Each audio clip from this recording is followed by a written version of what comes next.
Welcome back to Fast Market here on the Schwab Network. It's time for cash tags. For that, let's bring in our next guest. That's going to be Landon Swan. He's a co-founder at Lightfolio. Welcome back to the show, Landon.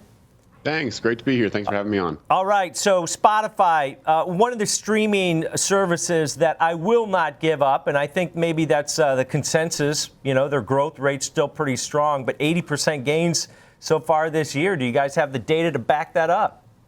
Yeah, we do. I mean, and if you can go out past, you say 80% gains this year, go back to like October of 22. 2 years ago, basically, this was a $70 stock, and now we're at, $340, something like that. Yeah. I mean, it's an incredible move over the last 2 years, and they're doing it with a quality product. That's what they're able to how they're able to achieve this. And, if you look at, for example, the amount of people using the app or how much the app is being used, that is up 12% on a year-over-year basis, so it's continuing to grow. Last quarter, they reported that not only was ad revenue up 12%, but premium revenue was up 22%. So not only it's people liking what they're hearing and they're willing to listen through ads, but they're also willing to pay more. So that's really good. The only kind of caveat that we've got here is the visits are down a little bit on the website, slightly, 7% on a year-over-year basis. Looking at the overall data, I'd consider this more of a fluctuation than anything really too concerning. It looks like it's more short term, but I will say that Apple is slightly gaining. Now, you got to keep in mind what the starting point is or what the current state is right now. If you look at the total, consumer mind share of all of streaming music, Spotify is about 68% of that pie, so 2/3 we'll call it, and Apple's 9%. So they're very, very far away. They're way back in the rearview mirror. They're slightly catching up according to this statistic, but overall, I think they've got a long way to go. Now, I will say that Apple's kind of fighting back, if you will. Some would even say playing dirty, where they've changed the ability where if you're playing Spotify on a connected device, a Bluetooth speaker, you can no longer use the volume controls on your iPhone to control that Bluetooth speaker. So, that, and people are also, there's some theories that Spotify is draining the battery on iPhones faster than it would on something like an Android. So, and I don't think that, Apple is necessarily above those kind of things. We've seen some stuff in the past. So, they're going to fight back in the ways they can, but they really need to do it on quality, because that's why Spotify is winning. People, their sessions are up to 24 minutes per day per user. They've got a 70% happiness rating. People talk about how great the UI is, how good the song recommendations are. I mean, just overall, Spotify is winning because they put out a very high quality product. And of course, that's why their stock is 5x'd in the last 2 years. Now, it is kind of bumping up against near all-time highs here. I think the highest closing price it's had is maybe 346 or something. The highest price overall is maybe 360. So it's right up there, right? We ran up to that ceiling, and we're kind of going sideways now. And I think investors want to know what's next.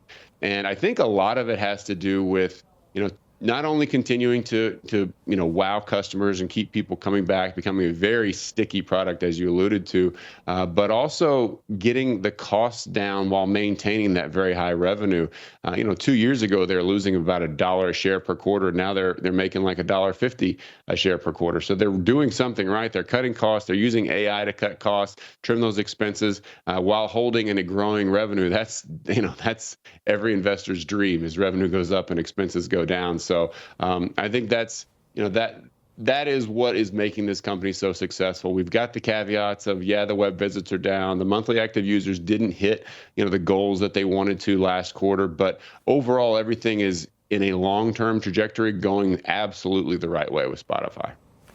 The master's thesis part of this story, Landon, is that this company started in 2006, launched in 2008 when iTunes was a behemoth, and they crushed them. Now, Apple's changing their models and trying to compete, but they're way behind now. The inspirational part of this is that you can take on the big guys if your mousetrap is better. And they built a better mousetrap. It's the simple truth about what Spotify does.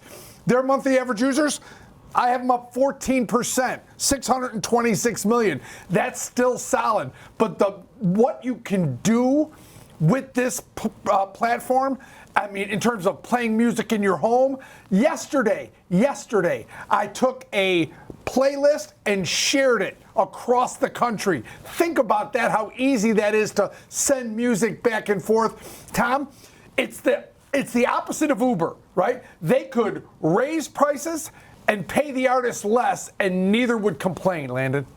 Right. I mean, yeah, absolutely. They have built the better mousetrap. I can remember Apple Music days. I mean, you'd find a song that you like. I think you paid maybe $1.99. Yeah. I can't remember, to download it, right? And now you own that song. And Spotify is just like, you know what? How about you can play anything you want anytime, and it's a subscription per month. And that's how they started. And of course, it wowed everyone. Then they got into the podcast revolution, and they signed some giant names, and they were the leaders in podcasting when everyone else is just thinking it's a fad, but it's here to stay. And now, they've got AI DJs that are recommending songs to you. You can create and share, collaborate on playlists like you talked about.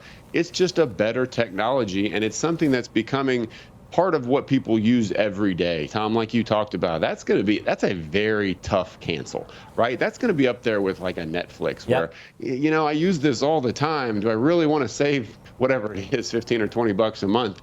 The answer is going to be no. You're going to cut something else. So Spotify has it nailed. I do worry long term about Apple because they own the ecosystem, right? And Sure. They have the ability to turn some levers and do things that make Spotify not as appealing to basically, green bubble. What green bubble is to Android, they can do that to Spotify. We'll see. I'm sure all that's going to eventually play out in courts, but Apple can fight that way. But in the end, it's going to be quality. That's where users are going to flock to. Even if you kind of twist the knife and make Spotify less appealing on the iOS platform, Apple, if they're going to compete, they really need to do it on quality. And Spotify has such a big lead. And I do love the story, Kevin. I mean, this has got to be, people, giving dissertations and theses on this in the future of how, you can be a really small company, especially in tech. And if it's built better and can scale, you can take on the biggest companies in the world and succeed. So I love the story of Spotify, but overall as an investor, yes, I like it here. I'm buying on dips, buying at the all-time high. I'm a proponent of buy high, sell higher, and this one is going to go there, I think, long term. I think we're going to break through 360 and go on up into the fours, but I think buying on dips right now while it's kind of consolidating is the play.